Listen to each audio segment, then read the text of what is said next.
Hola a todos, bienvenidos a la lectura de la 740ª jornada de las Mil y Una Noches. Ella, Sherezade, dijo, y había nacido verdaderamente en África, que es el país y el semillero de los magos y hechiceros de peor calidad, y desde su juventud habíase dedicado con tesón al estudio de la hechicería y de los hechizos, y al arte de la geomancia, de la alquimia, de la astrología, de las fumigaciones y de los encantamientos. Y al cabo de 30 años de operaciones mágicas, por virtud de su hechicería, logró descubrir que en un paraje desconocido de la tierra había una lámpara extraordinariamente mágica que tenía el don de hacer más poderoso que los reyes y sultanes todos al hombre que tuviese la suerte de ser su poseedor. Entonces hubo de redoblar sus fumigaciones y hechicerías, y con una última operación geomántica logró enterarse de que la lámpara consabida se hallaba en un subterráneo situado en las inmediaciones de la ciudad de Kolokatse, en el país de China, y aquel paraje era precisamente el que acabamos de ver con todos sus detalles.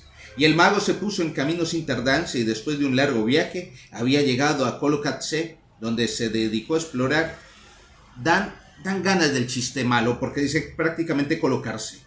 donde se dedicó a explorar los alrededores y acabó por delimitar exactamente la situación del subterráneo con lo que contenía. Y por su mesa adivinatoria se enteró de que el tesoro y la lámpara mágica estaban inscritos por los poderes subterráneos a nombre de Aladino, hijo de Mustafa el sastre, y de que solo él podría hacer abrirse el subterráneo y llevarse la lámpara, pues cualquier otro perdería la vida infaliblemente si intentaba la menor empresa encaminada a ello. Y por eso se puso en busca de Aladino, y cuando le encontró, hubo de utilizar toda clase de estratagemas y engaños para traerle y conducirle a aquel paraje desierto sin despertar sus sospechas ni las de su madre.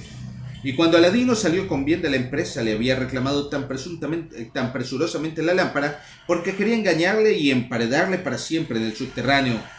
Pero ya hemos visto cómo Aladino, por miedo a recibir una bofetada, se había refugiado en el interior de la cueva, donde no podía penetrar el mago, y como el mago, con objeto de vengarse, le había encerrado allí dentro contra su voluntad, para que se muriese de hambre y de sed.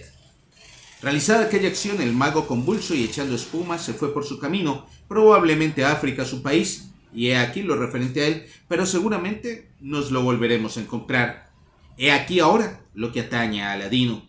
No bien entró otra vez en el subterráneo, oyó el temblor de tierra producido por la magia del magrebí, y aterrado temió que la bóveda se desplomase sobre su cabeza, y se apresuró a ganar la salida. Pero al llegar a la escalera vio que la pesada losa de mármol tapaba la aventura, y llegó al límite de la emoción y el pasmo, porque por una parte no podía concebir la maldad del hombre a quien creía tío suyo, y que le había acariciado y mimado, y por otra parte no había para qué pensar en levantar la losa de mármol, pues le era imposible hacerlo desde abajo.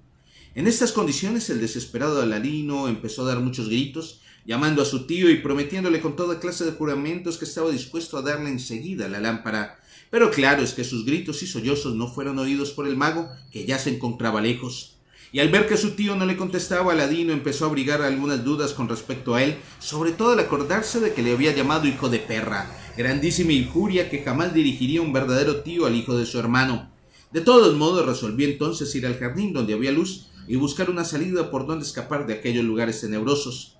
Pero al llegar a la puerta que daba al jardín observó que estaba cerrada y que no se abría ante él. Entonces, enloquecido ya, corrió de nuevo a la puerta de la cueva y se echó llorando los peldaños de la escalera, y ya se veía enterrado vivo entre las 4 paredes de aquella cueva, llena de negrura y de horror, a pesar de todo el oro que contenía, y sollozó durante mucho tiempo, sumido en su dolor, y por primera vez en su vida dio en pensar en todas las bondades de su pobre madre y en su abnegación infatigable, no obstante la mala conducta y la ingratitud de él.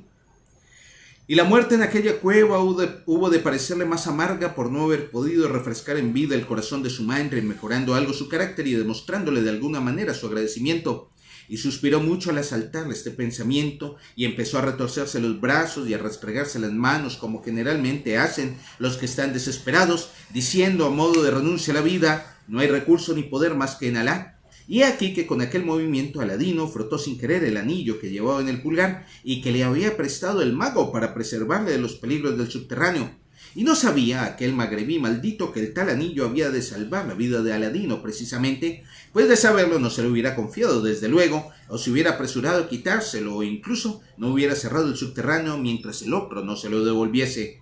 Pero todos los magos son por esencia semejantes a aquel magrebí hermano suyo. A pesar del poder de su hechicería y de su ciencia maldita, no saben prever las consecuencias de las acciones más sencillas y jamás piensan en precaverse de los peligros más vulgares. Porque con su orgullo y su confianza en sí mismos, nunca recurren al Señor de las criaturas y su espíritu permanece constantemente oscurecido por una humareda más espesa que la de sus fumigaciones y tiene los ojos tapados por una venda y van a tientas por las tinieblas. Y he aquí que cuando el desesperado Aladino frotó sin querer el anillo que llevaba en el pulgar y cuya virtud ignoraba,